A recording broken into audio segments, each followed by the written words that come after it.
Muy buenas tardes a todos, ¿qué tal estáis? Espero que de maravilla. Bienvenidos a un nuevo vídeo que nos vamos a mover a un tema un tanto ajeno, pero también parejo a física, ¿no? Y también metiéndonos un poco en química. A fin y al cabo, si unimos todo, es un proceso de ingeniería, pero que hace falta mucha física detrás. La idea principal del vídeo es que lo tengáis de fondo, en segundo plano, como si estuvierais escuchando un podcast, ¿vale? Pues aquí lo mismo. Va a ser algo así un poquito improvisado, entre comillas. Aquí enfrente tengo lo que viene siendo un guión para decir, ahora tengo que hablar de esto, ahora tengo que hablar de esto, de lo otro y de lo otro. ¿Vale? Para que no sea una charla así descontrolada, que tenga al menos una especie de secuencia. El tema de hoy será un tema de gran complejidad técnica y profunda trascendencia geopolítica, que es la fabricación de dispositivos explosivos nucleares. Es crucial entender que no se trata de un proceso único, sino de la culminación de una serie de tecnologías industriales de vanguardia que conforman lo que se conoce como el ciclo del combustible nuclear. Para fabricar una bomba, primero se debe dominar y desviar parte de este ciclo con fines bélicos. Para estructurar nuestra sesión, dividiremos el proceso en las etapas fundamentales que va a necesitar cualquier programa de armamento nuclear: la extracción y preparación del uranio, el crítico paso del enriquecimiento, la fabricación del núcleo de la bomba y finalmente el diseño del artefacto explosivo en sí. Punto número 1. La materia prima. Toda esta parafernalia comienza con el uranio, un elemento que se encuentra de forma natural en la corteza terrestre y además en cantidad. El ciclo de combustible nuclear describe el viaje de este material, desde su extracción como mineral hasta su uso en el reactor, o en nuestro caso, su potencial uso en un arma. Primero nos vamos a la minería y a la molienda. El proceso industrial de ingeniería se llama milling en inglés. El proceso empieza con la extracción del uranio. Posteriormente, este mineral se tritura y se muele. ¿Con qué objetivo? Pues extraer el uranio de la roca mediante un proceso químico que, típicamente se usa ácido sulfúrico. El producto final de esta etapa es un concentrado de uranio muy amarillo, cuya composición química principal pues es acompañado del nombre, ¿no? Todos los óxidos suelen ser muy amarillos, pues óxido de uranio U3 o 8. Ahora aquí nos movemos al reto del isótopo fisible. Este óxido de uranio contiene uranio natural, pero aquí reside el primer desafío técnico. El uranio natural está compuesto por dos isótopos principales, el uranio 238 y el 235.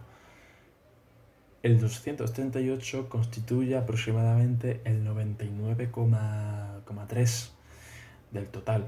Es un isótopo fértil, es decir, que puede absorber bastante fácil un neutrón para convertirse en plutonio 239, pero no se fisiona fácilmente.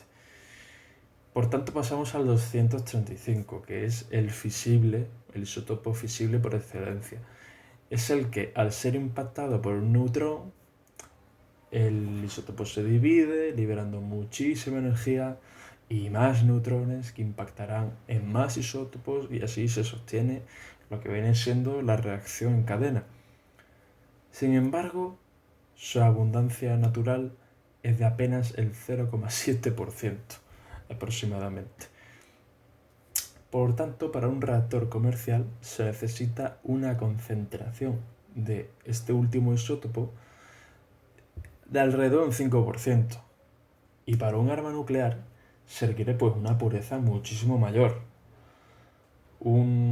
Más del 90% de uranio 285 para que el dispositivo tipo uránico, conocido como bomba de fisión por uranio altamente enriquecido,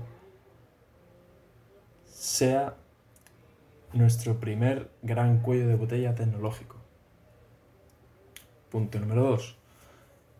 La fase de enriquecimiento. Bien, como hemos hecho hincapié en el anterior punto, ¿vale? Necesitamos aumentar la proporción de ese escurridizo uranio 285 que se debe someter al uranio a un proceso de enriquecimiento.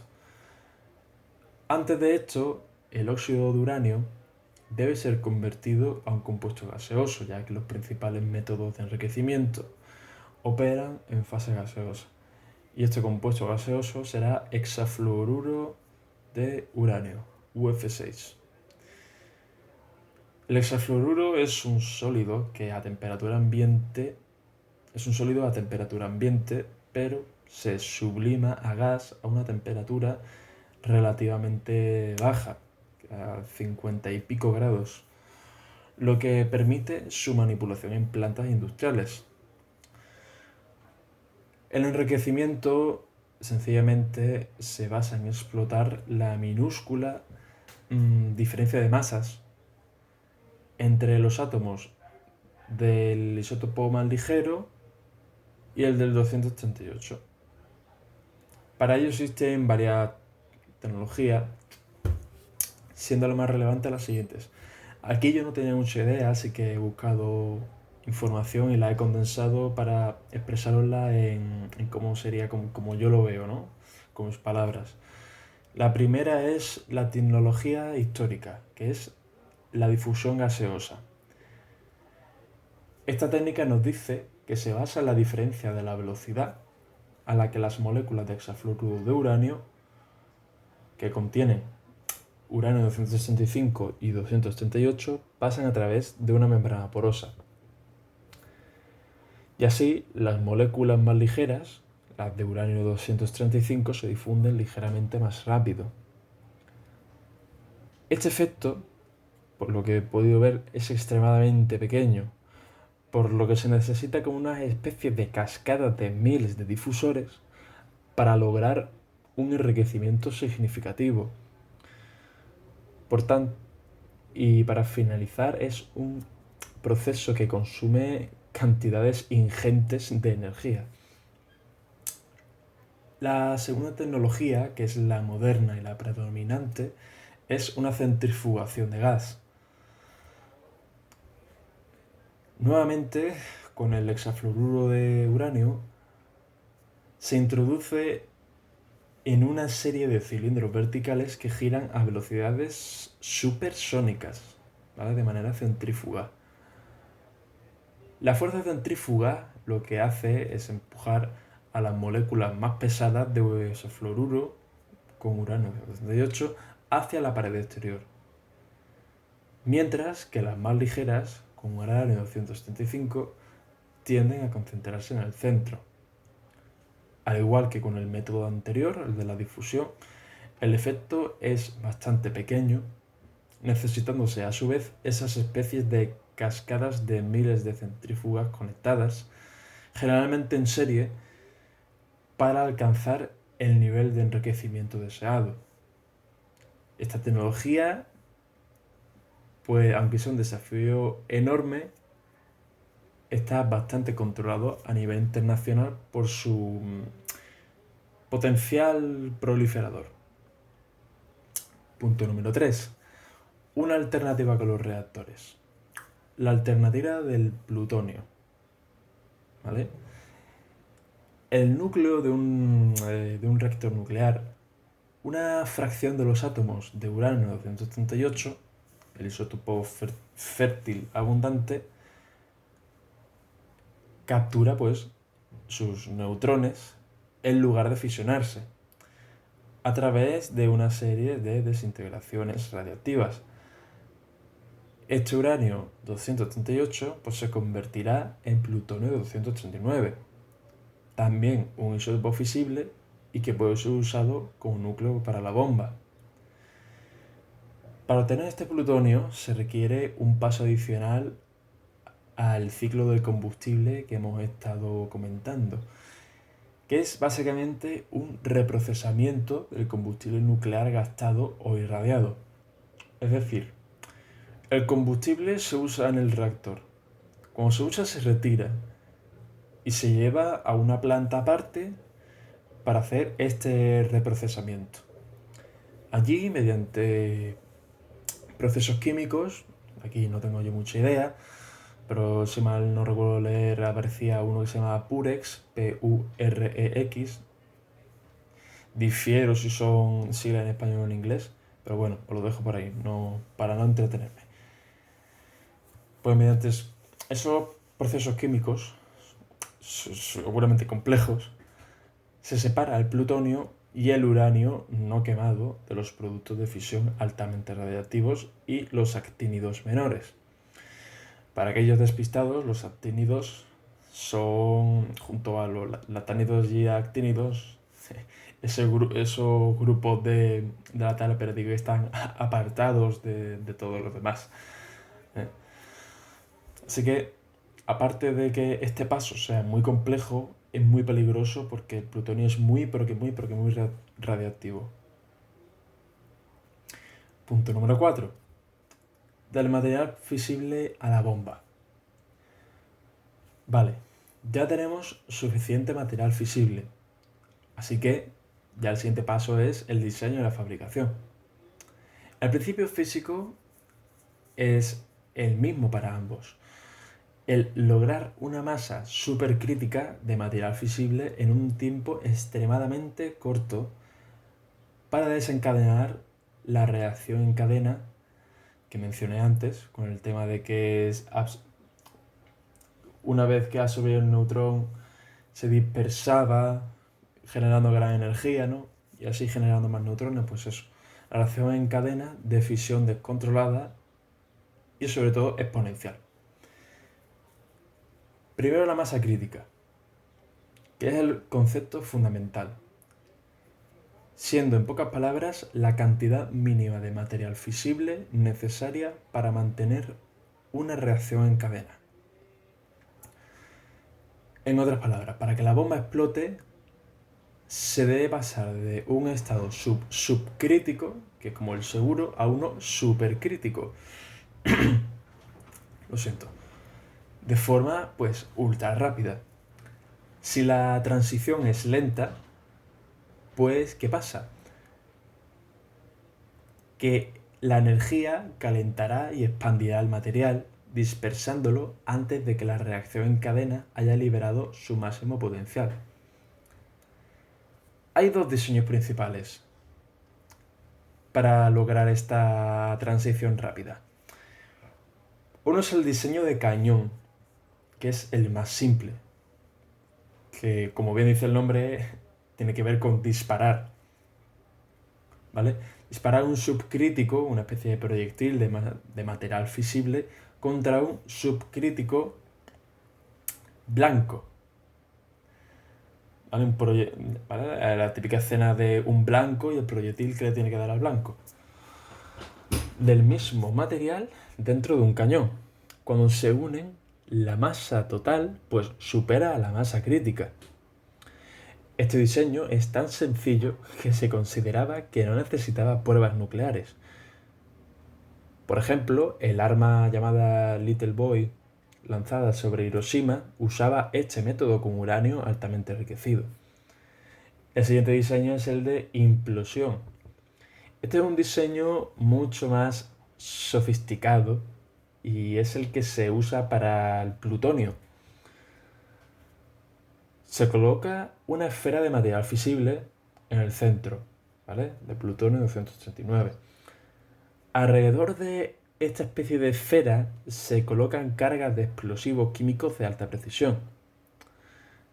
La próxima detonación de estos explosivos, sincronizada con precisión microscópica, ¿vale? de microsegundos, comprime la esfera de plutonio de manera uniforme, reduciendo su volumen y aumentando su densidad.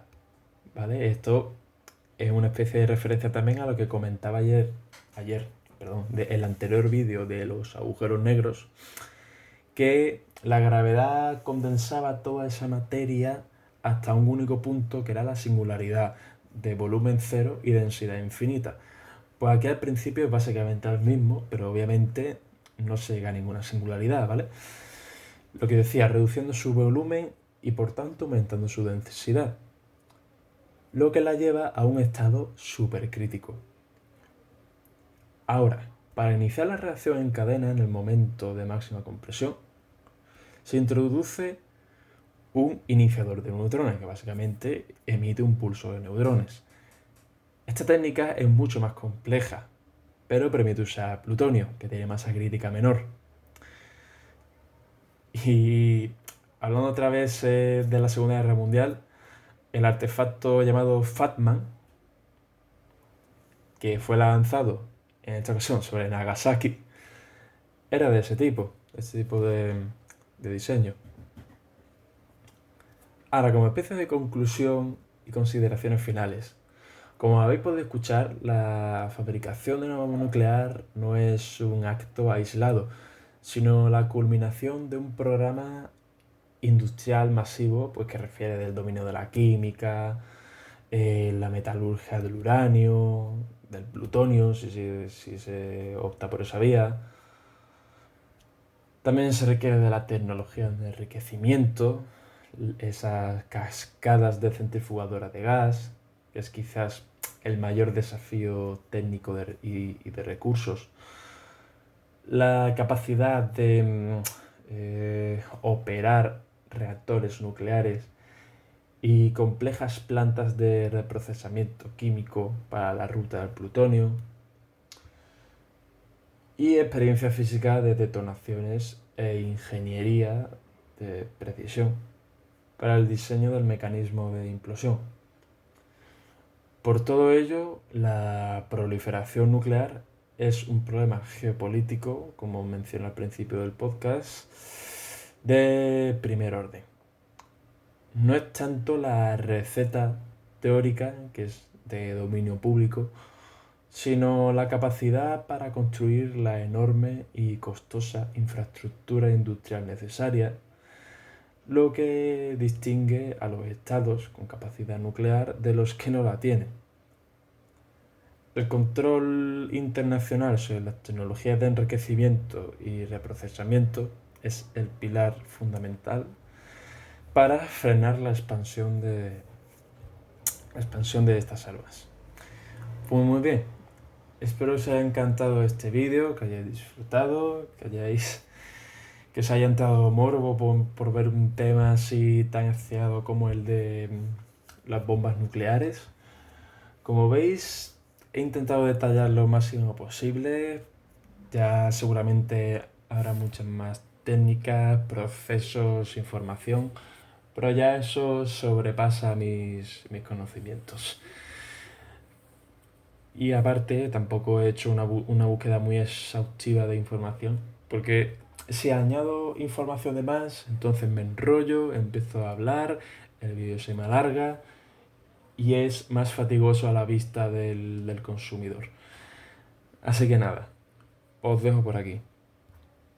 Un saludo muy grande.